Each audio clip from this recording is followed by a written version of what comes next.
السلام علیکم ورحمۃ اللہ تعالی وبرکاتہ۔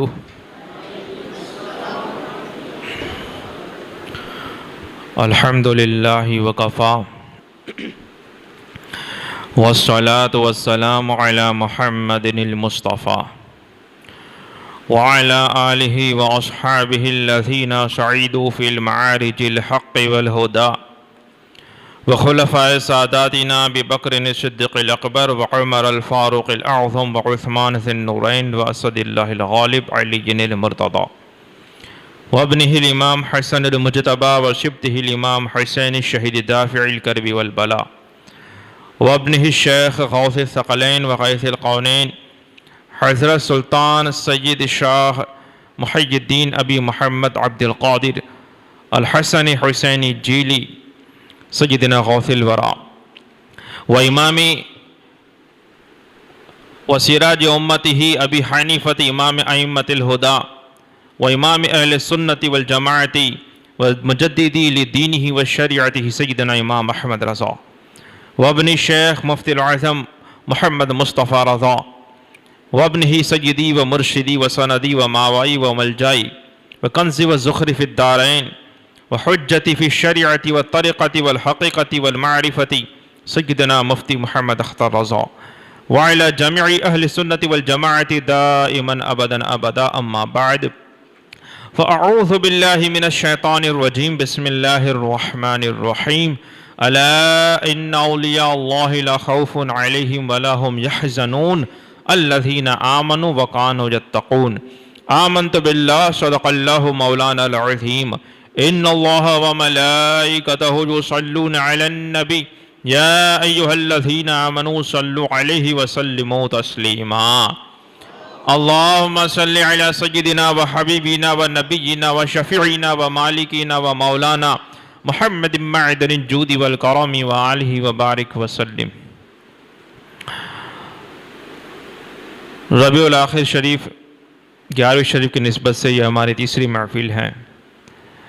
گزشتہ 2 محفلوں میں ہم نے کچھ اصول اور عقائد کے بارے میں ہم نے معلومات حاصل کی اور اس کے ذریعے ہم نے یہ ثابت کیا کہ اللہ کے ولیوں کا ذکر اور اللہ والوں کا ذکر اور رسول اللہ کا ذکر یہ اللہ تعالیٰ ہی کا ذکر ہے، اور کہاں کہاں پر اللہ تعالیٰ کے ساتھ رسول اللہ صلی اللہ علیہ وسلم کا نام لیا جاتا ہے اور اللہ کے محبوب کا نام لیا جاتا ہے، اس کی کچھ مثالیں بھی آپ کے سامنے پیش کی۔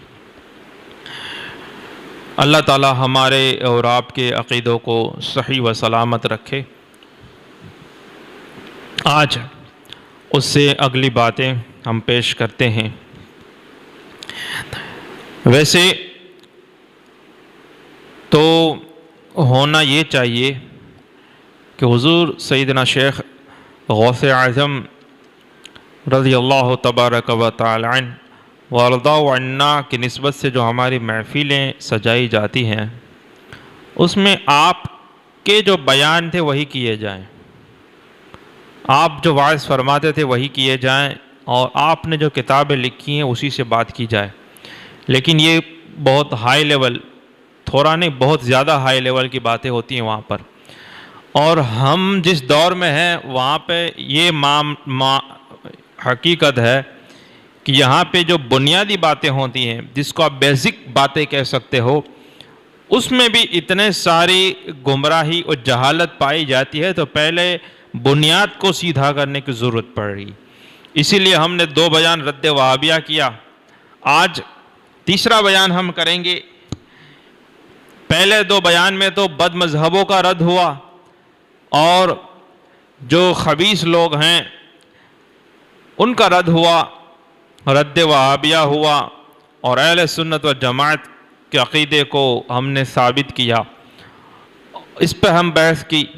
آج ہم جو بات کریں گے اس میں ایسے سنی لوگ جو جاہل ہیں سنیت کا دعویٰ کرتے ہیں، لیکن اس نے سنیت کو اپنی منمانی سمجھ لیا ہے، خواہشات کی پیروی کرنا اور جو من میں آئے کرنا اور پھر اس کو محبت کا، طریقت کا، ولایت کا نام دے دینا اور پھر لوگوں کو اس کے ذریعے سے گمراہ کرنا، تو اس کے بارے میں بات ہوگی۔ اور ہم اولیاء کرام اور حضور سیدنا شیخ غوث اعظم پیران پیر دستگیر رضوان اللہ تعالی علیہ مجمعین کے واقعات کی روشنی میں ہم یہ سمجھنے کی کوشش کریں گے کہ جب اللہ کا کوئی سچا ولی ہوتا ہے تو وہ کیسا ہوتا ہے۔ چونکہ اب حال یہ ہو گیا، ہمارے دور میں یہ حال ہے کہ جس کے چہرے پہ داڑھی شریف بھی نہیں ہوتی، جو ایک وقت کا نماز بھی نہیں پڑھتا، بلکہ آپ یوں بھی کہہ سکتے ہیں کہ اس کو ناپاکی سے پاک ہونے کا طریقہ بھی نہیں معلوم، وہ بھی آج لوگ اس کو ولی مان رہے ہیں۔ اور ہمارے ایسا پرچار کیا گیا اور ہمارے معاشرے میں ایسی باتیں پائی جاتی ہے کہ جو شخص نمازوں کو نہ پڑھتا ہو اور ہاتھوں میں 5-10 انگوٹھیاں پہن لے اور بڑے بڑے دانے والی تسبیح لٹکا لے اور عجیب و غریب طرح کے کپڑے پہن لے جو لوگ نہیں پہنتے، ویسے عجیب طرح کے کوئی ایک مخصوص کلر کا پہن لے، کوئی ہے کہ بھگوا پہن لیتا ہے کیسری کلر کا، کوئی لیلا ہرے کلر کا پہن لیتا ہے، اور عجیب و غریب طرح کا جو وہ بنا ہے حلیہ، اور پھر تو لوگ اس کو ولی مان لیتے ہیں سیدھا کہ یہ تو پہنچا ہوا ہے، فقیر ہے، حالانکہ اس نے کبھی ولی کو دیکھا ہی نہیں۔ لہذا ہم جن کی محفل بنا رہے ہیں وہ صرف ولی نہیں ہے، ولیوں کے سردار ہے، اور ایسے سردار ہیں کہ اللہ تعالیٰ نے آپ کو وہ عطا فرمایا ہے کہ آج بھی اگر کسی کو ولی بننا ہے تو وہ بارگاہ غوثیت سے سکہ لگتا ہے۔ اللہ تعالیٰ نے غوث اعظم، دیکھو یہ غوث جو کہا جاتا ہے اور اس میں بھی غوث اعظم جو ہم کہتے ہیں، تو یہ غوثیت کبریٰ کے مقام پر فائز ہیں آج بھی، اور امام مہدی کے زمانے تک حضور غوث پاک کو اللہ تعالیٰ نے وہ اختیار دیا ہوا ہے کہ جس کو چاہیں اس کو ولی بنا دے اور جس کو چاہیں اس کو ولایت کے منصب سے معزول کر دے۔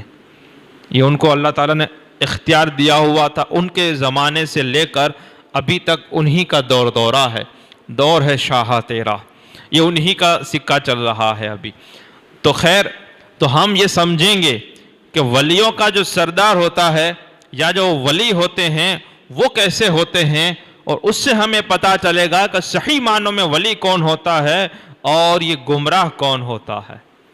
خیر، ہم کچھ، چونکہ کئی سارے مجھے چہرے ایسے لگ رہے ہیں کہ جو پہلی مرتبہ شاید سن رہے ہیں یہ باتیں، تو میں کچھ بنیادی باتیں کر رہا ہوں، ممکن ہے اس سے پہلے جو میرے بیان سنے انہوں نے سن چکے ہوں۔ وہ ہم بات کرتے ہیں جب حضرت شیخ غوث اعظم رضی اللہ تعالیٰ عنہ کی ولادت ہوئی، آپ کی پیدائش ہوئی، تو پیدائش کی رات کو آپ کے والد حضرت سیدنا موسیٰ جنگی دوست رحمۃ اللہ تعالیٰ علیہ کو اللہ کے رسول صلی اللہ تعالیٰ علیہ وسلم خواب میں تشریف لائے اور کہا، یا ابا صالح، اے ابو صالح، تمہیں مبارکباد ہو کہ اللہ تعالیٰ نے اعطاک اللہ ابنا، اللہ تعالیٰ نے تجھے ایک بیٹا عطا فرمایا ہے، اور وہ بیٹے کا حال کیا ہے، وہ بیٹا کیسا ہے، اس کے بارے میں رسول اللہ صلی اللہ علیہ وسلم نے آپ کے والد سے ارشاد فرمایا کہ ہوا ولی و محبوبی و محبوب اللہ، کہ وہ میرا بھی دوست ہے، میرا بھی محبوب ہے اور اللہ کا بھی محبوب ہے، اللہ کا بھی پسندیدہ ہے۔ اے ابو صالح، اللہ نے تجھے وہ بیٹا عطا فرمایا ہے، اور بچپن کے زمانے سے ہی، بلکہ ماں کے پیٹ سے ہی حضور غوث اعظم رضی اللہ تعالیٰ عنہ کے یہ کرامتیں یہ ظاہر ہو رہی تھی، اور اس طرح کے واقعات آپ کو یہ ہوتے تھے۔ یہاں تک کہ آپ کی ماں کا بیان ہے کہ جب عبد القادر میرے پیٹ میں تھا، اور اگر وہ کسی چیز کی طرف وہ ہاتھ بڑھاتی، جیسے کہ اوپر سے کوئی چیز لے رہی ہے، وہاں پہ کوئی جانور یا ایسا کوئی ہے سانپ جیسا، تو وہ پیٹ سے وہ چیٹیا ایسا ہوتا کہ ان کو ہاتھ پیچھے کھینچنا پڑتا اور نقصان سے بچ جاتی۔ اور اس طرح کے بہت سارے عجیب و کرامت تو ایسی ہی ہوتی ہے۔ اب پھر آپ پڑھنے لگے، وہ واقعات بھی آپ نے سنے ہوں گے کہ پہلی ہی نشست میں جیسے ہی بیٹھے استاذ کے پاس، تو ایک ہی نشست میں پہلی ہی مرتبہ میں 17-18 پارے سنا دیے، زبانی حفظ سنا دیے۔ استاد صاحب بھی حیرت میں پڑ گئے۔ خیر وہ واقعات میں نہیں جا کر رہا، لیکن آپ کو یہ، کیونکہ پچھلے سال بھی میں نے یہ بیان کیا تھا۔ اب بات یہ ہے، سوچنا یہ ہے کہ ہمارے جو آج جو پیر بنائے جاتے ہیں اور جو ولی جس کو لوگ کہتے ہیں، اس کا حال یہ ہوتا ہے کہ اس کو دیکھ کے بھی قرآن پڑھنا نہیں آتا، مخارج سے پڑھنا نہیں آتا، وہ مخارج کا بھی انکار کرتے ہیں، وہ قرآن شریف پڑھنے کا بھی بولے یہ ہمیں کیا ضرورت ہے، نمازیں نہیں پڑھتے، چہرے پہ سنت بھی نہیں ہوتی اور سنت رسول کی وہ نشانی بھی ظاہر نہیں ہوتی، اور وہ جو کافر کرتے ہیں، مشرک کرتے ہیں، جاہل کرتے ہیں، وہ سب کام کرتے رہتے ہیں۔ اور جب ان سے کچھ کہو یا ان کو شریعت کی بات پیش کرو، غصہ ہو جاتے ہیں اور کہتے ہیں کہ تو نے ولی کی بارگاہ میں بے ادبی کی، گستاخی کی، اب تیرا ستیہ ناش نکل جائے گا، اور تو پتہ ہی نہیں ہے یہ سب تو مولویوں کے کام ہیں، مولانا لوگ کرتے ہیں، عالم لوگ نماز پڑھتے ہیں، ہم تو ولی ہیں۔ اب مجھے بتاؤ کہ یہاں پہ حضور غوث پاک بچپن سے مادر ذات ماں کے پیٹ سے ولی بن کر تشریف لا رہے ہیں، حضور ان کی پیدائش کی رات کو مبارکبادی دے رہے ہیں اور ان کے بارے میں بشارت دے رہے ہیں کہ میرا بھی محبوب ہوگا، اللہ کا بھی محبوب ہوگا، اللہ کا اتنا بڑا ولی ہوگا۔ اور پھر حضور نے یہ بھی ارشاد فرمایا کہ سَيَكُونُ شَأْنُهُ فِي أَوْلِيَاءِ اللَّهِ كَشَأْنِ فِي أَنْبِيَاءِ، کہ فرماتے ہیں حضور صلی اللہ علیہ وسلم کہ عن قریب، اب ان کے والد سے کہنے لگے، فرمانے لگے کہ عن قریب اس بیٹے کی شان اللہ کے اولیاء میں ایسی ہوگی جیسی میری شان انبیاء کے درمیان ہے۔ جیسے اللہ نے مجھے نبیوں کا سردار بنایا ہے، ایسا ہی سب تیرے بیٹے عبد القادر کو اللہ تعالیٰ اولیاء کرام میں وہ شان اور عظمت عطا فرمائے گا۔ اب مجھے بتاؤ، وہ خود پڑھنے جا رہے ہیں، پڑھنے گئے اور پوچھنے والوں نے پوچھا کہ آپ کو کب پتا چلا کہ آپ اللہ کے ولی ہیں؟ بعد میں پوچھا کسی نے تو حضور سیدنا شیخ غوث اعظم رضی اللہ تعالیٰ نے جواب دیا کہ ایسا ہوتا تھا کہ میں مدرسے میں جاتا تو میرے ساتھ، جب میں مدرسے میں مکتب میں جاتا، مکتب بولتے ہیں اس کو، مدرسہ دارالعلوم کو بولتے ہیں، جہاں پہ باقاعدہ کئی سالوں کی تعلیم ہوتی ہے، اور مکتب یہ جو ہمارا جو مدرسہ جو ہوتا ہے محلوں میں جہاں پہ ناظرہ پڑھایا جاتا ہے، قرآن شریف دیکھ کے پڑھایا جاتا ہے، اس کو مکتب بولتے ہیں۔ فرماتے ہیں کہ جب میں مکتب میں پڑھنے جاتا تھا تو آواز آتی تھی کہ اللہ کے ولی کو جگہ دے دو، اور پھر کبھی کبھی مجھے ایسی آواز آتی، اور جب میں کھیلنے کی طرف جاتا تو مجھے آواز آتی کہ تمہیں اس کے لیے پیدا نہیں کیا گیا ہے۔ میں آس پاس دیکھتا تو مجھے آواز تو سنائی دیتی لیکن مجھے بولنے والا دکھائی نہیں دیتا تھا۔ تو اس طرح سے مجھے پتا چلا کہ یہ کوئی معاملہ ہے، اور یہ اس میں ولی، اسی طرح فرشتوں کا چھوڑنے آنا اور اس طرح کے بھی کئی سارے معاملات ملتے ہیں، تو اس سے مجھے پتا چلا کہ اللہ نے مجھے ولایت عطا کی ہوئی ہے۔ اور پھر ایک مرتبہ فرماتے ہیں، اب دیکھو بچپن کے زمانے سے انہوں نے پڑھائی شروع کی۔ آج تو لوگوں کو ضروریات دین کا پتہ نہیں ہوتا، اسلام، شریعت، نماز کے فرائض شرائط کچھ پتہ نہیں، بلکہ یوں کہا جائے کہ غسل میں کتنے فرض ہیں کہ وہ کرنے سے آدمی پاک ہو جاتا ہے، آدمی کو وہ بھی پتہ نہیں ہوتا، اور اپنے آپ کو پتہ نہیں، وہ سمجھتا ہے کہ ولی ہوں اس لیے مجھے کوئی عبادت کی ضرورت نہیں۔ جبکہ حضور سیدنا شیخ غوث اعظم کا یہ حال ہے کہ آپ کو یہ پتہ ہے کہ یہ اللہ تعالیٰ نے وہ مقام عطا فرمایا ہوا ہے، لیکن آپ علم حاصل کر رہے ہیں، علم اتنا مسلسل حاصل کیا کہ آپ کی عمر 17-18 سال تک ہو گئی، یعنی کہ آپ جوانی تک پہنچ گئے۔ فرمانے لگے کہ ایک مرتبہ ایسا ہوا کہ حج کے زمانے میں جنگل کی طرف جا رہا تھا اور میرے آگے آگے ایک بیل جا رہا تھا، اب میں بھی جا رہا تھا، اب آگے آگے بیل جا رہا تھا، اچانک کیا ہوا کہ بیل نے اپنا منہ گھمایا میری طرف اور کہنے لگا ما لہذا خلقت، کہ تو اس کے لیے پیدا نہیں کیا گیا ہے۔ اب یہ بیل بولے گا تو بولے، بہت گھبرا گیا اور عجیب معاملہ تھا۔ میں فوراً بھاگتے ہوئے گھر پر آیا، اور گھر پر آنے کے بعد میں سیدھا اوپر چڑھ گیا اپنی مکان کی چھت پر. کہاں پر اور کس جگہ پر آپ ہیں؟ آپ گیلان کے رہنے والے ہیں. ایران کا ایک شہر گیلان. اور غیلان کیا ہے کہ عربی میں گاف نہیں ہوتا. یہ گاف جو ہے، کاف کے بعد جو گاف آتا ہے، یہ فارسی اور اردو میں ہوتا ہے. عربی میں گاف نہیں ہوتا ہے، تو عربی میں یہ پھر بن جاتا ہے جیلان.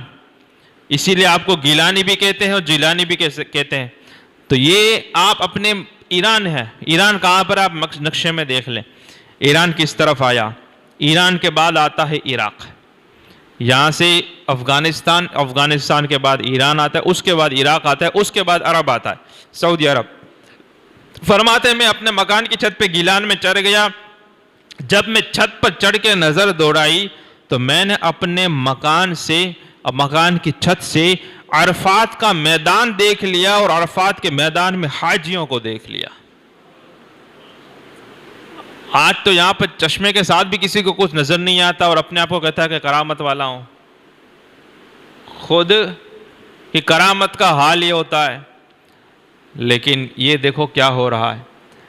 کیا فرما رہے ہیں کہ اپنے مکان کی چھت سے عرفات کے میدان میں حاجیوں کو دیکھ لیا.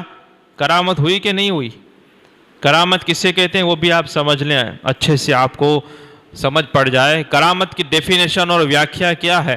کرامت اسے کہتے ہیں کہ اللہ کے ولی سے خلاف عادت کسی بات کا ظاہر ہونا. خلاف عادت یعنی وہ عادت وہ ہوتی ہے جو عام طور پر لوگ کرتے رہتے ہیں، آدمی کے ساتھ ہوتا ہے، لیکن اس کے خلاف کوئی بات ہو، اس کو کہتے ہیں کرامت. اور اس کی بہت ساری کیٹیگری ہیں، جیسے ہوا میں اڑنا، عام آدمی نہیں اڑ سکتا. اسی طرح پانی پہ چلنا، اسی طرح دلوں کی باتوں کو جان لینا، عام آدمی نہیں جان سکتا. اسی طرح یہاں بیٹھے بیٹھے دور کی باتیں دیکھ لینا، جو باتیں ہمیں غیب لگتی ہیں، نظر نہیں آتی، ان کے بارے میں خبر دے دینا. اسی طرح دعا کا قبول ہو جانا، تعویذات میں اثر پیدا ہو جانا. اور امام سبکی رحمۃ اللہ علیہ نے تقریباً 100 الگ الگ کرامت کے قسمیں بیان کی ہیں.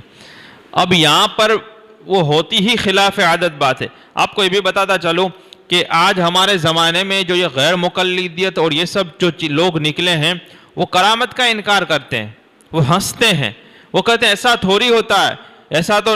لیکن کرامت کہتے ہی اسے جو عادت کے خلاف ہو، ولی سے ظاہر ہو، وہی کرامت ہوتی ہے. اور اس سے پہلے آپ کو معجزہ بھی سمجھنا چاہیے کہ معجزہ جو اعلان نبوت کے بعد نبی سے ظاہر ہوتا ہے، جو خلاف عادت باتیں ہوتی ہیں. نبی سے اعلان نبوت کے بعد جو خلاف عادت باتیں ظاہر ہوتی ہیں. مثال کے طور پر انگلیوں سے پانی کے چشمے بہہ جا رہے ہیں، کہیں پہ لاٹھی ماری جا رہی ہے تو پتھروں میں سے پانی بہہ رہا ہے، دریا راستہ کر رہا ہے، اشاروں سے چاند کے ٹکڑے ہو جا رہے ہیں، اور ایسی بہت ساری چیزیں جو عادت کے خلاف ہے. تو نبی سے جو باتیں اعلان نبوت کے بعد ظاہر ہوتی ہیں اس کو کیا کہتے ہیں؟ معجزہ کہتے ہیں. اب معجزہ کیا ہوتا ہے کہ جب کوئی اللہ کا نبی، اللہ کا رسول جب اعلان نبوت فرماتا ہے تو لوگوں کو وہ کہتا ہے کہ مجھے نبی مانو، مجھے رسول مانو، مجھے اللہ نے بھیجا ہوا ہے، اللہ یہ حکم فرماتا ہے. تو اب لوگ مانتے ہیں نہیں مانتے ہیں، تو اس سلسلے میں اللہ تعالیٰ ان کو معجزہ عطا فرماتا ہے. اور نبی جو ہوتا ہے وہ چیلنج دیتا ہے کہ دیکھو میں یہ کام کر سکتا ہوں، تم کر سکتے ہو؟ کھلم کھلا چیلنج دیتا ہے. یہ معجزے کے بارے میں 12ویں شریف میں بھی ہماری بات ہوئی تھی. حضرت داؤد علیہ السلام کا معجزہ میں نے وہ سمجھایا تھا سب، کہ پھر آدمی سمجھ لیتا ہے اور مان لیتا ہے کہ یہ صرف اللہ تعالیٰ کی طرف سے ہے اور یہ کرنے والا اللہ کا نبی ہے. اس کو کہتے ہیں معجزہ. اب معجزہ تو نبی کے ساتھ ہوتا ہے. اب نبی کی شریعت تو باقی ہے، باقی ہے کہ نہیں ہے؟ نبی کی شریعت تو باقی ہے نا. قیامت تک یہی دین رہے گا نا، اسلام ہی رہے گا نا، نجات کا راستہ تو یہی رہے گا. اب بھی کوئی پیدا ہوگا تو اس کو ایمان لانا پڑے گا کہ نہیں لانا پڑے گا؟ اس کو ایمان تو لانا ہی پڑے گا. جب تک ایمان لائے گا تبھی بچے گا. اور جو ایمان لائے گا وہی بچے گا۔ اب دیکھو کہ ایمان تو لانا ہے، رسالت کی گواہی تو دینی ہے، شریعت بھی باقی ہے، لیکن دلیل اس کی کیا ہے؟ تو پھر وہ دلیل جو ہے، ایک تو عقلی طور پہ دلیلیں دی جاتی ہیں، اور کچھ دلیلیں وہ ہوتی ہیں جو نبی معجزے کے طور پر دکھاتا ہے، اس نبی کا امتی اور اس نبی کی امت کا ولی کرامت کے طور پر اپنی نبی کی نبوت کو ثابت کرتا ہے کہ جب ان کا کلمہ پڑھنے والا، جب ان کا پکا وفادار اور ان کا سچا اطاعت و فرما بردار کو اللہ نے ایسی ایسی چیزیں عطا کی ہے جو کوئی نہیں کر سکتا ہے عام آدمی، تو جب امتی کلمہ پڑھنے والے کا مقام یہ ہے تو وہ جس کی تصدیق کر رہا ہے وہ ضرور سچے ہوں گے، اور ان کا مقام اور مرتبہ کیا ہوگا؟ تو ولی کی کرامت اصل میں اس کے نبی کا معجزہ ہی ہوتی ہے۔ ولی کی کرامت، جس امت کے ولی کی کرامت ظاہر ہوگی، حقیقت میں اس نبی کا معجزہ ہی ہوتا ہے۔ جیسے ہماری امت میں اگر کوئی شخص اللہ کا ولی، جب اس سے کرامت کا ظہور ہوتا ہے تو ہمیں اس بات کا یقین ہو جاتا ہے کہ وہ شخص کیسا ہے؟ ولی ہے۔ ولی کب بنتا ہے؟ اللہ تعالیٰ فرماتا ہے الا ان اولیاء اللہ لا خوف علیہم ولا هم یحزنون، کہ خبردار ہو جاؤ، اللہ کے ولیوں کو نہ کوئی خوف ہے نہ کوئی غم۔ اتنا تو آپ سب نے سنا ہوگا، اور پھر اس کے بعد لوگ اپنے اپنے کو ولی بتانا شروع کر دیتے ہیں کہ ہم ولی ہیں یا ہمارے باپ دادا ولی تھے، لیکن وہ ولی کیسے ہوتے ہیں؟ وہی آگے کی آیت میں فرماتا ہے الذین آمنوا وکانوا یتقون۔ یہ لوگ کیا بیان کرتے ہیں؟ لوگ ایسا رواج ہو گیا ہے کہ اپنے لوگ ہر گروہ والا اپنے پیر کو یا اپنے باپ دادا کو ولی منا رہا ہے، اور لوگوں کو، عوام کو یہی کہتا ہے کہ وہ تو اللہ کے ولی تھے، اس کو کوئی خوف اور غم نہیں ہوتا، یعنی نماز پڑھے تو بھی ٹھیک، روزہ رکھے تو بھی ٹھیک، نہ رکھے تو بھی ٹھیک، جو من میں آئے کرے، اس کو کیا ہوتا ہے؟ نہیں، قرآن پوری آیت سنا ہے نا۔ اس کے بعد کی جو آیت ہے اللہ فرماتا ہے وہ ولی کی صفت کیا ہے؟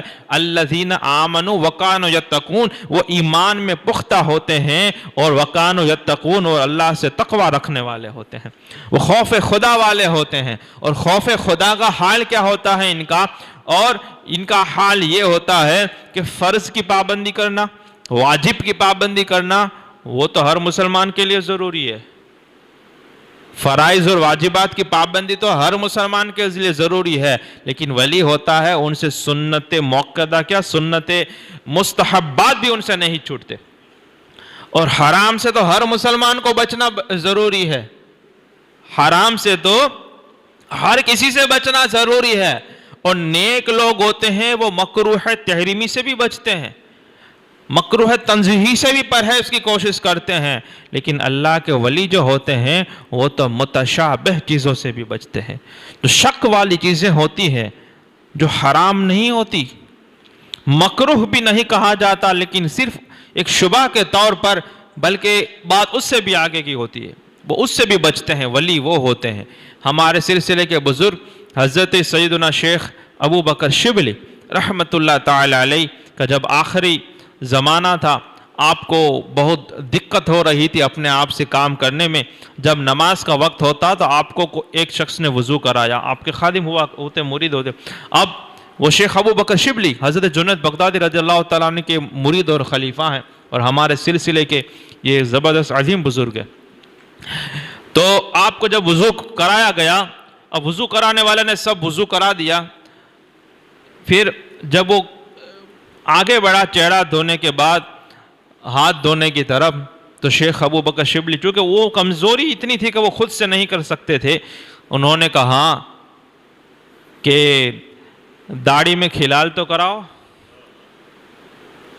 اب خلال کرنا وضو میں نہ فرض ہے نہ واجب ہے، سنت ہے، اور حالت یہ ہے کہ خود سے وضو بھی نہیں کر سکتے، لیکن اس حالت میں بھی ان سے سنت اور مستحب چھوٹتا نہیں ہے۔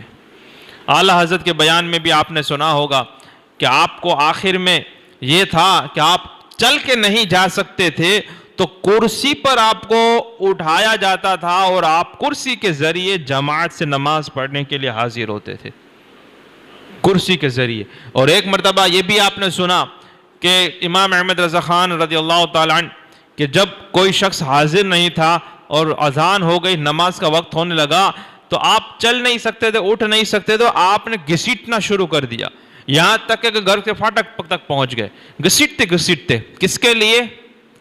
جماعت کے لیے، نہیں نماز کے لیے نہیں، نماز تو گھر پہ بھی آدمی پڑھ سکتا ہے، جماعت کے لیے۔ آپ کو باتیں سمجھ میں آ رہی ہیں؟ تو اللہ کے ولی ہوتے ہیں، ان سے اتنی سنتیں کیا مستحب تک کو یہ نہیں چھوڑتے، یہ اللہ کے ولی ہوتے ہیں۔ لیکن جس کو بر جبر سے ولی بننا ہوتا ہے، حقیقت میں ولی بننا نہیں ہوتا، یہ سب دھندے کا معاملہ ہوتا ہے، یہ سب دکان ہوتی ہے ان کی، جو اپنے آپ کو ولی بنا کر یہ لوگوں کے ذہن میں ایسی بات ڈالتے ہیں کہ ہم ولی ہیں، ہم جو بھی کریں کرنے دو، یعنی تم بولو مت ہم کیا کرتے ہیں۔ اب پھر عورتوں کے جرم ان میں بیٹھتے ہیں اور ڈانس بھی کرتے ہیں، پھر اس کو وجد کوئی کہتا ہے تو کوئی رقص کہتا ہے تو کوئی محفل سما منعقد کرتا ہے، اور اس کو کوئی سما سے لینا دینا ہی نہیں ہوتا۔ جو قرآن کی تلاوت نہیں سن سکتا اس کو سما میں کیا خبر پڑے گی اس کو، وہ قرآن ہی نہیں سن رہا، قرآن پڑھتا نہیں ہے، سنتا نہیں ہے، اور پھر کہتا ہے کہ نہیں ہی ہم صوفیاء ہیں۔ تو آپ بات سمجھ رہے ہو؟ تو یہ اللہ کے ولی وہ ہوتے ہیں جن سے اتنی پابندی ہوتی ہے شریعت کی۔ اور حضور سیدنا شیخ غوث اعظم دستگیر نے اوپر جا کر دیکھا تو کیا نظر آ رہا ہے ان کو؟ عرفات کے میدان میں حاجیوں کو دیکھ رہے ہو، کتنی بڑی کرامت ہے، کتنی بڑی کرامت ہے۔ آدمی گھر میں ہوتا ہے تو بازو کے کمرے میں کیا ہوتا ہے پتہ نہیں ہوتا ہے، بلکہ پیٹھ کے پیچھے کیا ہے اسے سمجھنے دکھتا نہیں ہے۔ اب اتنی بڑی کرامت کا ظہور ہو رہا ہے، وہ دیکھ رہے ہیں، لیکن پھر انہوں نے کیا کیا، نیچے اترے اور اپنی ماں سے کہا، ماں مجھے آپ اللہ کی رضا کے لیے اللہ کی راہ میں وقف کر دے تاکہ میں گیلان سے بغداد جاؤں اور وہاں جا کے علم حاصل کروں، علم حاصل کروں۔ اور یہاں پہ تو پیر صاحب اپنے چھوکرے کو پڑھاتے ہی نہیں ہیں، بولے تیرے کو تو پیری مریدی کرنی ہے، پڑھ کے کیا کرے گا، پڑھاتے ہی نہیں ہیں۔ اور اب کے جو نئے پیر آئے ہیں اس کا تو حال بہت ہی برا ہے، یعنی ان کو تو سچ میں کہتا ہوں قرآن پڑھنا بھی نہیں آتا، ایسا حالت خراب ہو گئی ہے۔ اور کیونکہ یہ پورا معاملہ ہی پورا بدل دیا ہے، پیر مرید ہوتا کس کے لیے، پیری مریدی کس کے لیے ہوتی ہے، پورا مقصد کوئی فوت ہو گیا ہے، مقصد وہ تھا ہی نہیں جو ابھی چل رہا ہے، مقصد کچھ دوسرا تھا پیر کا۔ خیر، یہاں پر حضور غوث پاک یہاں سے بیٹھے بیٹھے وہاں دیکھ رہے ہیں، اور اس کے بعد امی سے اجازت لے رہے ہیں۔ ماں نے کہا، جا بیٹا، میں نے اللہ کی رضا کے لیے تجھے وقف کیا، اب قیامت کے دن ہی تیرا چہرہ دیکھوں گی۔ اور پھر حضور غوث پاک اب پہلے ہی دن 17-18 پارے قرآن شریف کے منہ پہ سنائے، علم کتنا ہوگا، اور علم سے آگے پھر کرامت کا ظہور ہے، کرامتیں کتنی ظاہر ہو رہی ہیں، لیکن پھر بھی آپ علم حاصل کرنے کے لیے اپنے قصبے اور اپنے گاؤں سے نکلے، اور اس وقت بغداد جو تھا وہ مرکز تھا، اور وہاں پر بڑے بڑے علماء کرام اور محدثین اور فقہاء، اور وہاں پہ خانقاہیں اور اولیاء کرام کا سب مجمع لگا ہوا رہتا تھا۔ حضور سیدنا غوث اعظم وہاں سے علم حاصل کرنے کے لیے گئے۔ اب آج کے لوگ یہ کہتے ہیں کہ ولی کو علم کی ضرورت نہیں ہوتی، یا ہم فلاں کی نسل میں سے ہیں، ہم فلاں کی اولاد میں سے ہیں، اس لیے ہمیں علم کی کیا ضرورت، ایسا بولتے ہیں۔ ہم تو فلاں کی اولاد سے ہیں، ہمیں علم نہیں سیکھنا ہوتا، ہمیں تو مزید کرنی ہوتی ہے، یعنی تم سب ہماری خدمت کرو، ہمیں علم کی بھی ضرورت نہیں، عمل کی بھی ضرورت نہیں، یہ کہتے ہیں، اور عملاً کہتے ہیں، اور کچھ لوگ صاف صاف کہتے ہیں، یہ ہے۔ تو ان سب سے بچ کے رہو۔ حضور غوث پاک اگر علم حاصل کرنے کے لیے جا رہے ہیں کرامت ظاہر ہونے کے بعد، اور حضور غوث پاک کا وہ واقعہ دیکھیں، ایک اور واقعہ آپ نے سنا ہوگا کہ جب آپ جا رہے تھے اور ڈاکو والا واقعہ سنا تھا نا، پھر نتیجہ کیا نکلتا، آخر میں کیا ہوا، پھر وہ ڈاکو نے سب نے توبہ کر لی نا، 40-50 جتنے بھی تھے سب نے، تو آپ نے سنا ہے نا، ٹھیک ہے، تو میں وہ واقعہ نہیں کر رہا ہوں۔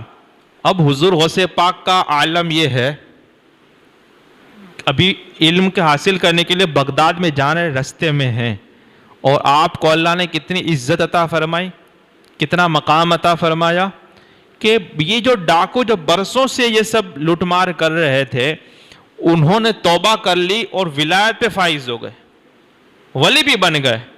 یعنی ابھی علم حاصل کرنا باقی ہے، ابھی جا رہے ہیں، راستے میں ہیں، اور وہاں جا کر کیا کچھ کرتے ہیں، اور یہ ابتدا ایسی ہے تو انتہا کیسی ہوگی. اور آج جو اپنے آپ کو ولی کہتا ہے اور آج جو پیر بنا ہوا ہے، اس کا حال یہاں تک بگڑا ہوا ہے کہ خود کی بھی واندھا ہے، خود نے بھی ابھی تک توبہ نہیں کی. اور کچھ لوگوں کو دیکھا کہ پیر ہوتا ہے، آپ نے بھی دیکھا ہوگا. اب دیکھو کوئی آدمی اگر بغیر لباس کے نکلتا ہے اور پھر لوگ کہتے ہیں کہ یہ بغیر لباس کے جا رہا ہے، اب پھر وہ برا مان لے تو مجھے بتاؤ غلطی کس کی ہے؟ کوئی آدمی چوری کرتا ہے، پھر پکڑا جاتا ہے، پھر لوگ کہتے ہیں کہ یہ چور ہے. اب وہ کہتا ہے دیکھو لوگ مجھے چور کہتے ہیں. اب کیا تو کہے نا. اب کچھ پیروں کو دیکھنا ہوا کہ ان کے جو خاص خادم ہوتا ہے، خادم خاص، سفر میں بھی ساتھ میں، مقام میں بھی ساتھ میں، حضر میں بھی ساتھ میں، گھر میں بھی ساتھ میں، دعوت میں جاتی ہے تو پیر صاحب کے ساتھ اس کا ایک خاص آدمی ہوتا ہے، اس کو دعوت ضرور دینی ہوتی ہے. اس کے چہرے پہ داڑھی نہیں ہوتی. اور بولے کتنے سال سے؟ بولے ہم حضرت کی خدمت کر رہے ہیں باپو صاحب کی 30 سال ہو گئے، 25 سال میں یہ اپنے مرید کو یہ داڑھی سے توبہ نہیں کروا سکا. اب یہ مرید جو زندگی میں 2-4 مرتبہ ملتا ہے اس کی کیا اصلاح کرتا ہوگا وہ پیر؟ دیکھا ہے کہ نہیں دیکھا آپ نے؟ ایسے بہت مارکیٹ میں ملتے ہیں، ڈھونڈنے جانا نہیں پڑتا ہے، ہر چوکٹے پہ مل جاتے ہیں. اب اس نے ابھی تک اپنے اس خادم خاص جو ہر وقت اس کے ساتھ ہوتا ہے، اس کو داڑھی رکھنے کی اس نے کہا ہو یا نہ کہا ہو، لیکن ابھی تک اس کے دل میں وہ بات نہیں ہوتا سکا کہ اس سے توبہ کر لے. اسی طرح اس کا خادم خاص جو ہوتا ہے دوسرا، وہ جمعہ بھی کبھی آتا ہے کبھی نہیں آتا ہے، اس کو نمازی نہیں بنا سکا. اب مجھے بتاؤ پیر ہوتا کس کے لیے؟ دعوتیں کھانے کے لیے ہوتا ہے، صرف مرغیاں کھانے کے لیے؟ پیر کس کے لیے ہوتا ہے؟ پیر ہوتا ہے کہ گنہگار آدمی کو سیدھے راستے پر لگا دے. پیر ہوتا ہے کہ ایک بھٹکے ہوئے کو راہ ہدایت پہ لا کے رکھ دے، اور ایک عام آدمی کو خاص بنا دے، اور ایک رسول پاک کے امتی کو رسول اللہ کی بارگاہ تک پہنچا دے. اس کو عاشق رسول بنا دے، اس کو عشق رسول کا جام پلائے، اس کو معرفت الہی کا یہ جام شربت پلائے. اس کے لیے پیر ہوتا ہے. وہاں پہ دعوت اور نذرانے کی تو بات ہی نہیں ہے. اب یہاں پہ دیکھیں حضور شیخ عبد القادر جیلانی رضی اللہ تعالیٰ عنہ ابھی تو جا رہے ہیں اور یہ ڈاکوؤں کے سرداروں کو توبہ کرا کر ولی بنا رہے ہیں. اس سے آپ کو پتا چلے گا کہ ولی ہوتا کیسا ہے. اور مجھے ابھی حضرت ہمارے شیخ علی بن عثمان داتا علی حجویری رضی اللہ تعالیٰ عنہ، یہ اتنے بڑے ولی ہیں کہ جن کی مزار پر حضرت خواجہ غریب نواز نے چلا کیا.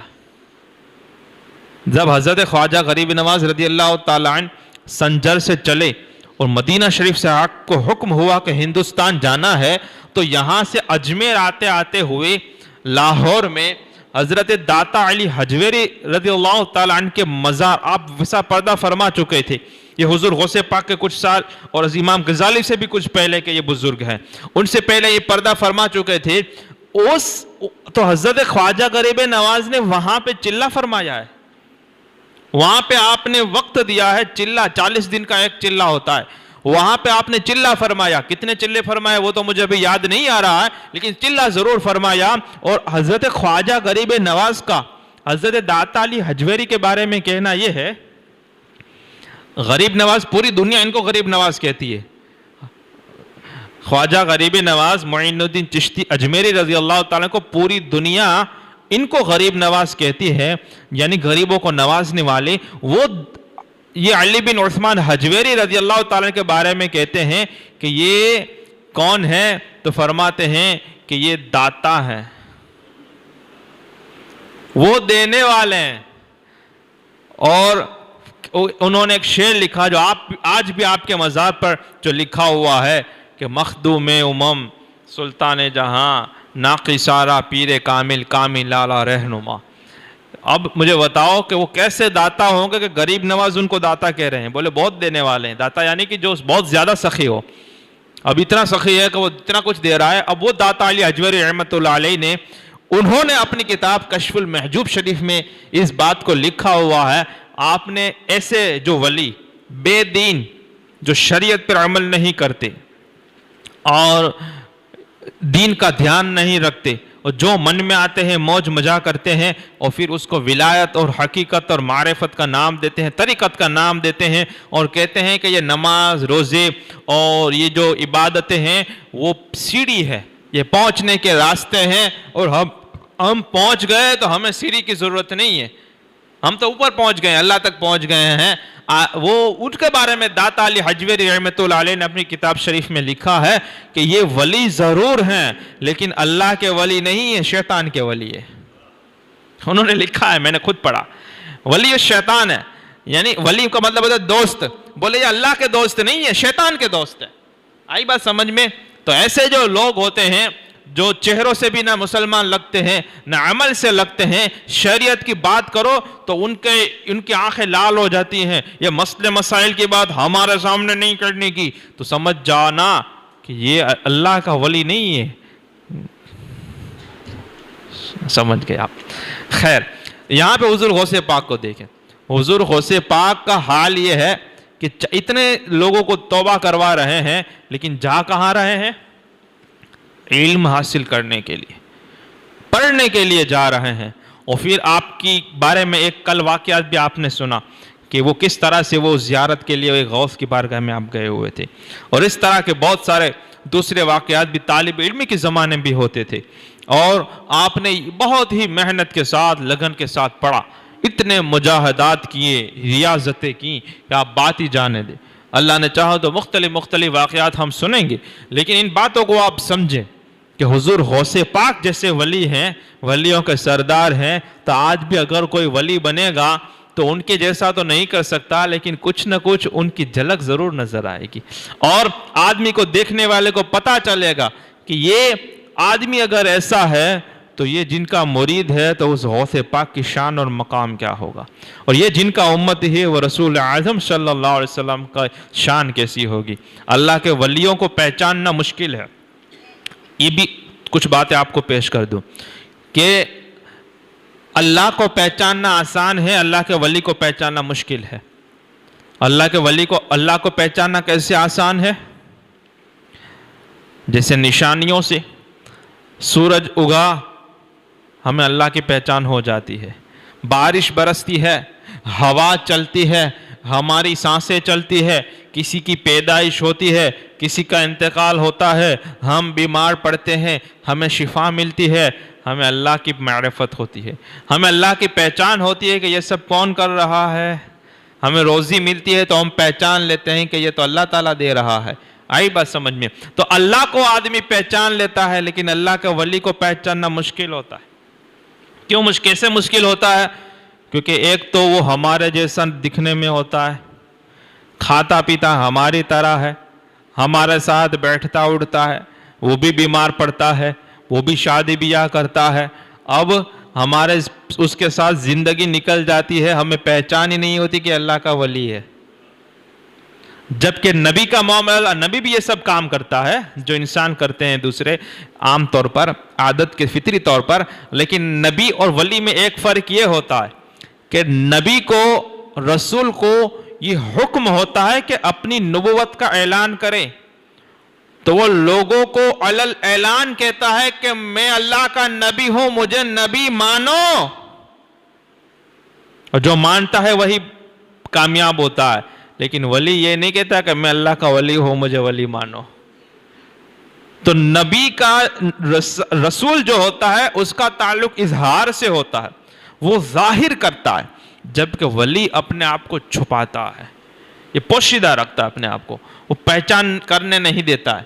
اسی طرح معجزے اور کرامت میں فرق ہوتا ہے کہ معجزہ جو ہوتا ہے وہ نبی کھلم کھلا طور پر لوگوں کے سامنے کرتا ہے اور اس پر لوگوں کو مقابلے کی دعوت دیتا ہے، چیلنج کرتا ہے کہ یہ میں کر سکتا ہوں کیونکہ میں اللہ کا رسول ہوں، میں اللہ کا نبی ہوں، تم کر کے دکھاؤ، تو وہ کوئی نہیں کر سکتا، وہ عاجز ہو جاتے ہیں۔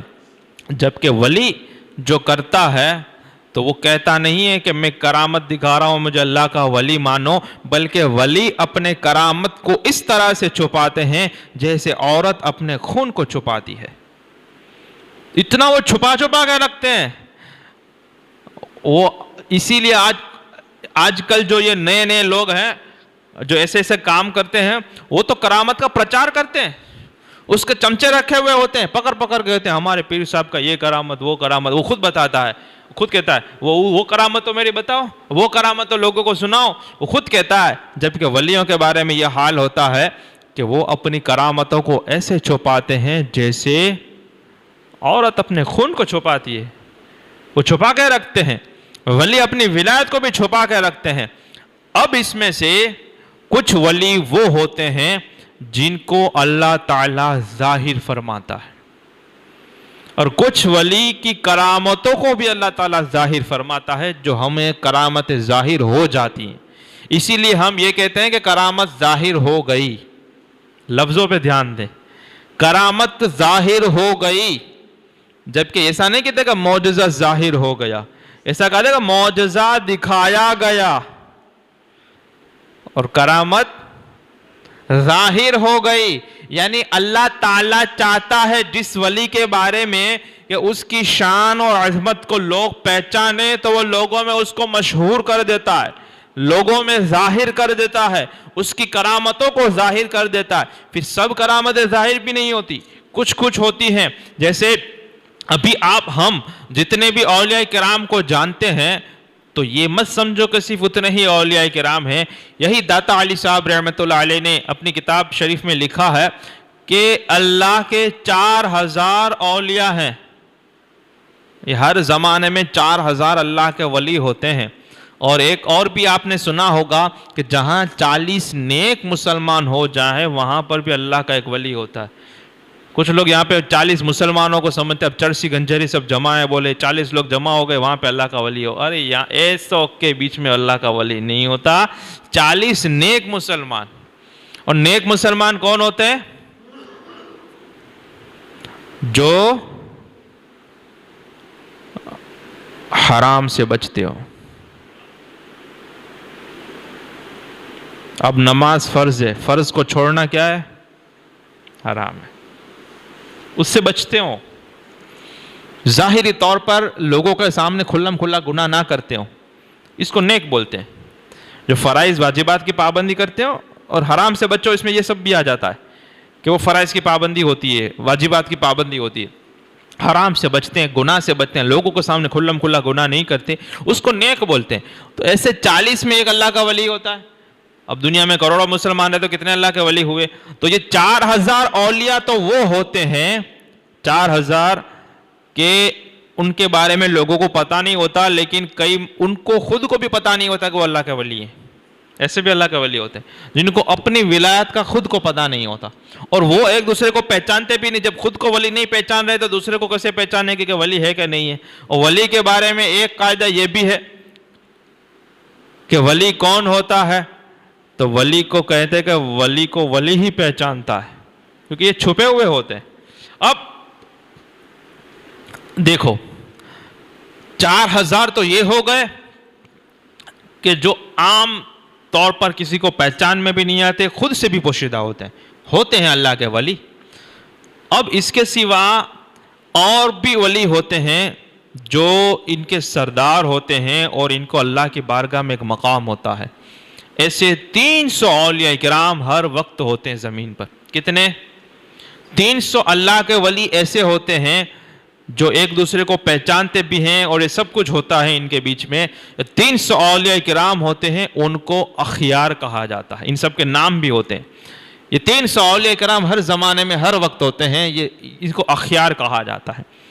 ان کے علاوہ 40 اور ہوتے ہیں جن کو ابدال کہا جاتا ہے۔ 40 اور ہوتے ہیں، ان کو ابدال کہا جاتا ہے۔ اور ان کے بارے میں حدیث مبارکہ بھی آئی ہوئی ہے۔ ان کے سوا 7 اور ہوتے ہیں جن کو ابرار کہا جاتا ہے۔ ان کے علاوہ 4 اور ہوتے ہیں جن کو افراد کہا جاتا ہے۔ ان کے علاوہ 3 اور ہوتے ہیں جن کو نقیب کہا جاتا ہے۔ ان کے علاوہ ایک اور ہوتا ہے ہر زمانے میں جس کو قطب یا غوث کہا جاتا ہے، اور ان تمام کے سردار کو غوث اعظم پیران پیر دستگیر کہا جاتا ہے۔ غوثیت کبریٰ کے مقام پر فائز ہیں۔ تو آپ نے دیکھا کتنے سارے اولیاء کرام ہوتے ہیں، اور ان اولیاء کی برکتوں سے حدیث مبارکہ میں آیا ہے کہ فرماتے ہیں رسول اللہ صلی اللہ علیہ وسلم کہ یہ 40 ابدال جو ہوتے ہیں وہ زمین پہ ہر وقت یہ اللہ کے محبوب، اللہ کے ولی موجود ہوتے ہیں۔ ان کی برکتوں سے یہ رد وابیہ ہو جاتا ہے اسی میں۔ ان کی برکتوں سے اللہ تعالیٰ بارش برساتا ہے، ان کی برکتوں سے دعائیں قبول ہوتی ہیں، اور ان کی وجہ سے اللہ تعالیٰ، ان کی برکتوں سے اللہ تعالیٰ کفار و مشرکین پر مسلمانوں کو فتح عطا فرماتا ہے۔ ان کی برکتوں سے 40 ابدال ہر وقت ہوتے ہیں، اور ان میں سے کسی کا، اور 40 میں سے وہ حدیث پوری کر دوں، 40 میں سے 30 جو ہیں وہ شام میں ہیں، اور 10 باقی جگہ پر ہیں۔ اور فلسطین اور پیلسٹائن یہ بھی ملک شام میں ہی آیا ہوا ہے۔ تو سیریا جو ہے، ملک شام جو ہے، وہ انبیاء کی زمین ہے، اور وہاں پہ یہ 30 ابدال ہوتے ہیں، اور باقی سب دوسری جگہ پر ہوتے ہیں۔ اور ابدال اسی لیے بھی کہا جاتا ہے کہ ان کی جگہ بھی بدلتی رہتی ہے، ادھر ہوتے ہیں ادھر ہوتے ہیں، بلکہ یہاں تک کہ ہر رات اولیاء کرام سیر فرماتے ہیں، اور دنیا کے گوشے گوشے پر ان کی نظر جاتی ہے، اور جس جگہ پر اور جس گوشے پر اولیاء کی نظر نہ پڑے اور وہ ولی کی نظر سے بچ کے نکل جائے تو پھر اس جگہ پر فساد پیدا ہو جاتا ہے، خلل واقع ہو جاتا ہے۔ پھر وہ ولی غوث کی بارگاہ میں رجوع کرتے ہیں، پھر غوث جب ان پہ توجہ دیتا ہے تو پھر معاملہ درست ہو جاتا ہے۔ یہ سب پورا نظام ہوتا ہے، باطنی نظام ہوتا ہے اولیاء کرام کا۔ سمجھے بات کو؟ اب اس طرح سے یہ پورے ہر زمانے میں یہ پائے جاتے ہیں، اور جب ان میں سے کسی کا انتقال ہو جائے، جیسے ابدال ہے، اب ابدال 40 تو ہر وقت ہوتے ہیں، اب ان میں سے کسی کا وصال ہو جائے، انتقال ہو جائے، تو ان ابدال میں سے اس کی نیچی کیٹیگری والے جو اولیاء ہوتا ہے اس میں سے کسی کا پروموشن ہو جاتا ہے اور اس کو ابدال بنا دیا جاتا ہے۔ اب اس کے نیچے جتنے لوگ ہیں، مثال کے طور پر اس کے نیچے 30 لوگ ہیں، 300 اولیاء کرام ہیں، وہ 300 میں سے کسی ایک کا پروموشن ہو گیا، اس کو ابدال بنا دیا گیا۔ وہ سب غوث پاک کرتے ہیں، اور وہاں سے ہوتا ہے بولے اس کو ابدال بنانا ہے، اس کو قطب بنانا ہے۔ اب اس کو اوپر کر دیا تو اب وہ 300 تھے، وہ ایک کم ہو گیا، تو پھر اس سے نیچے جو ہوتے ہیں ان میں سے کسی کا انتخاب ہو جاتا ہے، اس کو اوپر اٹھا لیتے ہیں۔ اور پھر یہ ہوتا ہے کہ سب سے آخر میں نیک مسلمانوں میں سے کسی کا انتخاب ہو جاتا ہے، جو عام نیک مسلمان صالحین جو مومنین ہوتے ہیں اس میں سے کسی کو ولی بنا دیا جاتا ہے۔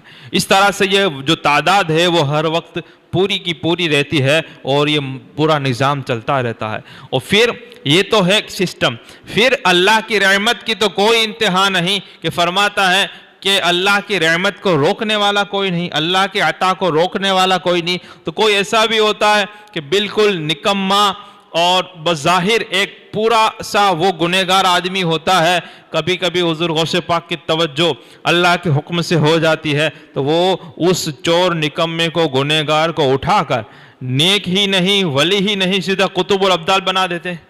بیچ والے ساروں کو نکال کر سیدھا اس کو رکھ دیتے ہیں، بولے اس کو بنا دو۔ یہ ہے اللہ کی قدرت اور یہ ہے اللہ کی شان، اور جس کے بارے میں فرمایا۔ اب یہ ہو سکتا ہے کہ نہیں ہو سکتا؟ اللہ تعالیٰ نے ایک آیت مبارکہ فرمائی، وَمَا كَانَ عَطَاءُ رَبِّكَ مَحْظُورًا، کہ تیرے رب کی عطا کو روکنے والا کوئی نہیں۔ اب جس کو چاہیں اس کو ولی بنا دے، تیرے کو کیا؟ تو اور میں کون ہوتے ہیں کہنے والے کہ یہ کہاں سے یہاں پہنچ گیا، وہاں سے وہاں پہنچ گیا۔ اسی لیے مسلمان بھائیوں سے اور جو بھی مومن مومنات جو بھی ہوں، مسلمان عورت ہو یا مسلمان مرد ہوں، اس کے بارے میں سلوک کرنے میں اس کو حقیر نہیں سمجھنا چاہیے، اس کو ذلیل نہیں سمجھنا چاہیے۔ اس میں یہ بیان کیا جاتا ہے پتہ نہیں اس کا اللہ کی بارگاہ میں کیا مقام ہو۔ ہمارے سامنے تو وہ ایک عام سا انسان لگتا ہے، کیونکہ یہ سارے معاملات باطن کے ہوتے ہیں۔ اسی لیے کہا کہ اللہ کو پہچاننا آسان ہے، نبی تو نبوت کو اظہار کرتا ہے، اعلان کرتا ہے، ولی کو یہ نہیں ہوتا ہے۔ اب یہ کتنے سارے ولی ہو گئے، ابھی میں نے گنوائے کتنے سارے ہو گئے؟ 4000 تو ایک، 300 دوسرے، 40 دوسرے، 7 4، اس طرح سے آپ کاؤنٹ کرو گے تو آپ کو پتا چلے گا 300 350 کے اوپر جا رہے ہیں، اور 4000 تو الگ سے۔ یہ 4300 4400 جتنے ہوئے، اس میں سے آپ کتنے کو جانتے ہو؟ آج کے زمانے میں جو حیات، یہ حیات کی بات ہے، پھر یہ سب جو ابھی تک موت کا مزہ نہیں چکا ان کی بات ہے، جو آرام فرما رہے ہیں اور جن کی روحانیت ہوتی ہے ان کی بات نہیں ہے۔ یہ تو جو زمانے میں جو زندہ ہوتے ہیں ابھی تک ان کو موت کا مزہ نہیں چکھا، ایسے اولیاء کرام کتنوں کو جانتے ہیں؟ کسی کو نہیں جانتے، لیکن وہ ہوں گے کہاں سے؟ وہ ہماری طرح ہی ہمارے بیچ میں ہی ہوتے ہیں، وہی ہمارے بیچ سے چل کے نکل جاتے ہیں۔ ہمارے کبھی ہم سے آدمی دعا کرتا ہے اللہ کے ولی کوئی مل جائے نا تو یہ کر لوں وہ کر لوں، اور جب سامنے آتا ہے نا اس کو کہتا ہے کیا نکل نکل نکل، تیرے جیسے کتنے آئے۔ ارے بھائی یہ ہوتا ہے نا، ولی کو تھوڑی وہ بولے گا اگر پتا چلے۔ اسی لیے ولی اپنے آپ کو چھپا کے بھی رکھتے ہیں، اور ان کا جو کام کرنا ہوتا ہے وہ کرتے رہتے ہیں، ان کی جو ذمہ داری ہوتی ہے، ڈیوٹی ہوتی ہے، وہ کرنی رہتی ہے۔ لیکن آج اگر پتا چلے کہ فلاں شخص اللہ کا ولی ہے تو لوگ کیا کریں گے؟ صبح صبح بھائیوں کی تو باری بھی نہیں آئے گی، بھائیاں پہنچ جائیں گی، یہ تعویذ کرنا ہے نا وہ تعویذ کرنا ہے نا، چھوکرا روتا بہت ہے نا، اس کا باپ فلانا ٹکڑا کرتا ہے نا، یہ نا وہ نا۔ ولی اس کے لیے ہوتا ہے تمہارے بچوں کو چپ رکھانے کے لیے، پیدا تم نے کیا ہے تو کرو، بڑا کرو اس کو۔ آئی بات سمجھ میں؟ اب لوگ بھی پہنچ جائیں گے، بھائی بھی تمہارے وہ بھی پہنچ جائیں گے، ہمارے بھائی بولے دھندا چل جائے، نوکری مل جائے، یہ ہو جائے وہ ہو جائے، بس پیسوں دنیا دنیا۔ ارے ولی ہوتا ہی تب ہے جب وہ دنیا سے منہ موڑ کر اللہ کا ہو جاتا ہے۔ اس کے پاس اگر دنیا ہو، جیب میں پیسے ہوں یا نہ ہو، زمین ہو یا نہ ہو، اس کا دل کبھی اس کے ساتھ نہیں لگتا، اس کا دل ہمیشہ اللہ کے ساتھ لگا ہوا ہوتا ہے۔ اگرچہ وہ کام کرتا ہو، نوکری دھندا کرتا ہو، ہاں یہ سا بھی ہوتا ہے۔ ایسا ضرور نہیں کہ اللہ کا ولی ہے تو پھر مسجد میں ہی آپ کو ملے گا یا قبرستان میں ہی ملے گا۔ اللہ کا ولی آپ کو بازار میں بھی مل سکتا ہے۔ اللہ کا ولی آپ کو آپ کے ساتھ اسی طرح کوئی کام کاج کر رہا ہے، کوئی مزدوری کر رہا ہے، کوئی دکان پر ہے، کوئی دھندا کر رہا ہے، اسی میں ولایت ہوتی ہے۔ پھر وہ چھپا کے رکھتا ہے نا، ورنہ اگر پتہ چلے کہ مسجدوں میں ہوں گے تو کل صبح 10 بجے سب مسجد چیک کرنے جائیں گے کون بیٹھا ہوا ہے، وہی اللہ کا ولی ہوگا۔ ایسا نہیں ہوتا ہے، ایسا نہیں ہوتا ہے۔ ولی بہت کوشش کرتے ہیں اپنے آپ کو چھپانے کی، بلکہ اگر لگتا ہے کہ میری باتوں سے یا میرے کام سے کسی کو شک جا رہا ہے کہ اللہ کا ولی ہو سکتا ہے تو ایسی ایسی حرکتیں کرتے ہیں، اس سے لوگ بدظن ہو جاتے ہیں، بولے یہ تو نہیں ہو سکتا، وہ بھاگ جاتے ہیں، اور ہوتا وہی ہے۔ سمجھے بات کو؟ اب اتنے سارے ہوتے ہیں، اس میں سے کسی کو اللہ ظاہر فرماتا ہے، جس کو ظاہر کرنا ہوتا ہے، اور جس کے ساتھ لوگوں کے معاملات ایسے ہوتے ہیں جیسے ہوتا ہے قطب الاقطاب۔ اسی طرح کوئی ہوتا ہے قطب الارشاد، اس کو رشد و ہدایت کرنی ہے، اس کو وعظ و نصیحت بیان کرنا ہے، اس کو لوگوں کو ہدایت کے لیے بیان کرنا ہے، وعظ کرنا ہے۔ تو جب تک لوگ اس کو جانیں گے نہیں، پہچانیں گے نہیں، تب تک اس کی طرف رجوع نہیں کریں گے، تو پھر اللہ تعالیٰ ایسوں کو ظاہر فرما دیتا ہے۔ کئی سارے اولیاء کرام کو تو ہم جنوں کو پہچانتے ہیں جو وصال فرما چکے، جن کے مزارات ہیں، اور جن کو ابھی آج کے دور میں یہ تو بہت کم ہوتے ہیں، ورنہ جس کو جتنی ضرورت ہوتی ہے اتنا اس ولی بھی، ہر ایک ولی جو ہوتا ہے وہ سب ولیوں کو نہیں پہچانتا، اس کے جتنے اس میں آتے ہیں ان کے سرکل میں، اور اس کے جتنے کام ہوتا ہے جن سے اس کو فیض لینا ہوتا ہے یا دینا ہوتا ہے، اور جہاں تک اللہ چاہتا ہے اس کو۔ ہاں جو جتنا اوپر جاتا ہے وہ اپنے نیچے والوں کو پہچانتا جاتا ہے۔ جیسے ایک آدمی ہے، پٹوارے کی نوکری ہے، پیون کی نوکری ہے گاؤں میں کسی میں پنچایت میں۔ اب اس کو پتا نہیں ہوتا کہ میری جو آفس میں جس آفس میں کام کرتا ہوں اس آفس کی کتنی برانچیں ہیں، ان برانچ میں کون کون صاحب ہیں، کون آفیسر ہے، پھر اس کی ہیڈ آفس کہاں پر ہے، پھر اس کی سینٹرل ریجین آفس کہاں پر ہے، اس کی سینٹرل آفس کہاں پر ہے، پھر اس میں کون کون صاحب ہے، سب سے اوپر کون ہے، اس کے بعد کون ہے، وہ کچھ پتہ نہیں ہوتا اسے.